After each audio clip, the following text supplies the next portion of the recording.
Hello and welcome to the very first guide in the Zero to Hero tutorial series. This guide will be covering the Aztecs, and without further ado, let's start. The Aztecs are the first civilization to be added by the Conquerors expansion. They are a meso-civilization and therefore do not have access to any stable units. They are officially classified as an infantry and monk civilization. Their bonuses are as follows. Villagers carry plus 5 resources. Military units are created 15% faster. They get free loom. And monks get plus 5 hit points for each upgrade at the monastery. Their team bonus is that relics generate plus 33% gold. Due to the Aztecs having no stable units, they have very good infantry, including the Eagle Warrior, which is unique to the Aztecs and Mayans, and the Jaguar Warrior, which is their own unique unit. They also have reasonably good archery ranges, only missing the Cavalry Archer, Hand Cannoneer, and the Thumb Ring upgrade. Finally, their navy is somewhat lacking, falling off very rapidly towards the late stages of the game due to not having the galleon upgrade, cannon galleons, or demolition ships. They can create fast fire ships, but as we know, fast fire ships are often much less worthwhile of an investment in the late game. We will now do an age by age breakdown of the Aztecs, discussing what techs and units are best suited to each age. There is only one military unit available in the Dark Age, and generally speaking, for the Aztecs, it's a great choice to make. It is common to see Aztec players drush due to their free loom bonus, giving them an extra 50 gold at the start of the game, assuming that your opponent will research loom. This enables them to create 5 militia, which can be used very early on to harass the enemy and delay their economy during the Dark and early Feudal Age. When participating in any feudal war, the preferable army composition is scouts and archers. As the Aztecs have no access to the stable, this means that the Aztec player will usually create archers in the Feudal Age. This is a good choice as they can be upgraded to crossbow once they reach the Castle Age, and also have every blacksmith upgrade available to them. If you have just completed a drush with your militia and still have 4 or more militia alive, then it can also be worthwhile to upgrade your militia to man-at-arms.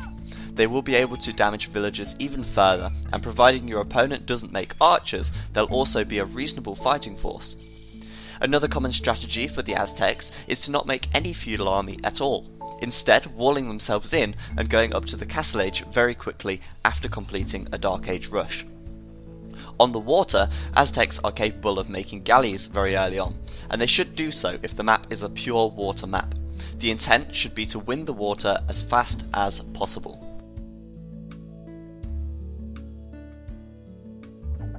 Once Aztec players reach the Castle Age, many more options begin to open up, as with most civilizations.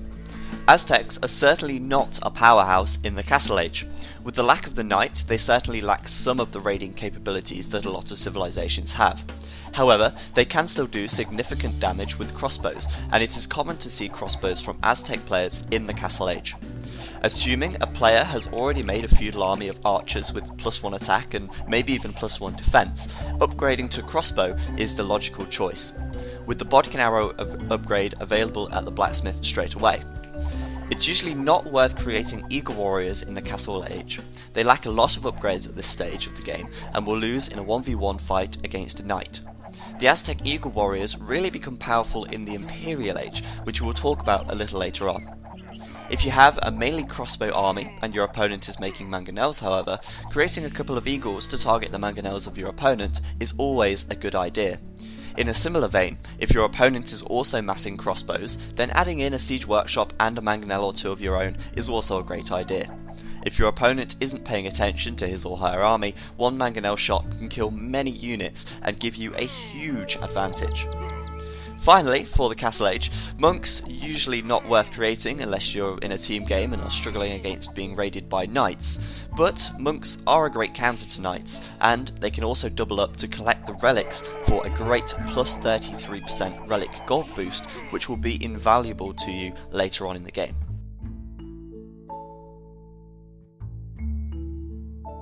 Upon reaching the Imperial Age, the Aztec player should have completed, or at least be completing, their transition into Eagle Warriors, adding extra barracks and researching the infantry upgrades at the blacksmith.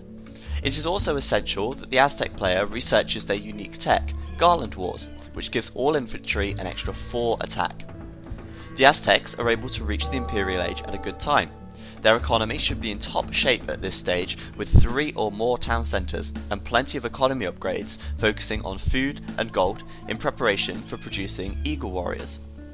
Then, with the addition of conscription from the castle, the Aztec player is able to flood elite eagles, an extremely powerful force with high pierce armour able to raid your enemy over and over again.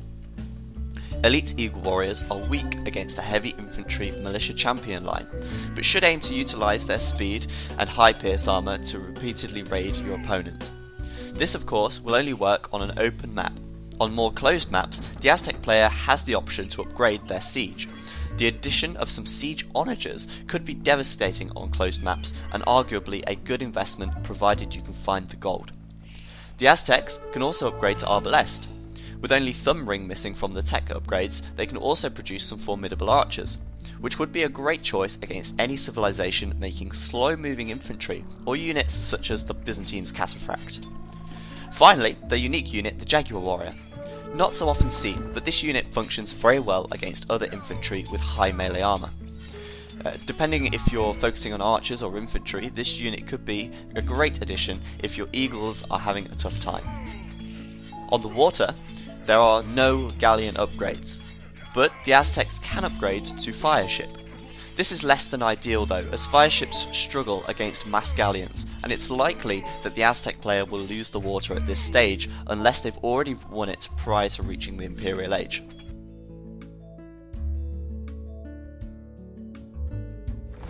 Aztecs function well on open maps with little water. In this situation, they can utilise their elite Eagle Warriors very effectively and be an extremely strong force to be reckoned with. Maps such as Arabia work very well. They also function reasonably well on closed maps such as Black Forest. Their team bonus is a great little helper later in the game, and their arbalests and siege onagers are great for pushing choke points. Aztec's obvious weakness though are water maps, especially where two players are completely separated by water such as islands. If the Aztec player can win the water early on or manage a successful landing though, it's not all over, that's for sure.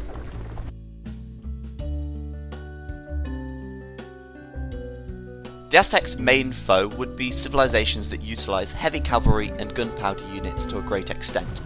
Examples of this could be the Spanish or the Persians. As the Aztecs prefer to use infantry, hand cannoneers can do formidable damage against them. The same applies for mass paladins too. Of course, on a water map, the Vikings would be the biggest foe out there.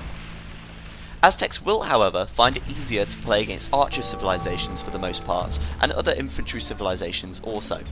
Their elite Eagle Warrior does very well in these situations due to its speed and high pierce armour, but with the ability to make arbalests and Jaguar Warriors, they can also counter infantry fairly easily too.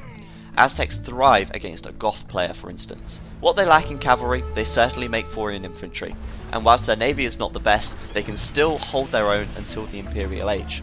The Aztecs can make a great addition to any team game, with a very valuable team bonus, and they can also hold up well on their own too, utilising their elite Eagle Warriors to completely wreck their opponents' economies. Overall, the Aztecs are one of the better civilizations out there, and are certainly a good choice for those wanting to learn how to drush. Hopefully this Aztec guide has been useful to you. If you feel like I've missed something out, then please do leave a comment below, but don't be afraid to use the comment section as a discussion area as well, to discuss your ideas about this civilization. But do stay tuned guys, because next time I will be covering the Britons, and once I've gone through covering all of the civilizations, we'll have a look at some particular strategies and how to carry them out. So as usual, thank you very much for watching. I've been Zach, and I'll see you guys next time.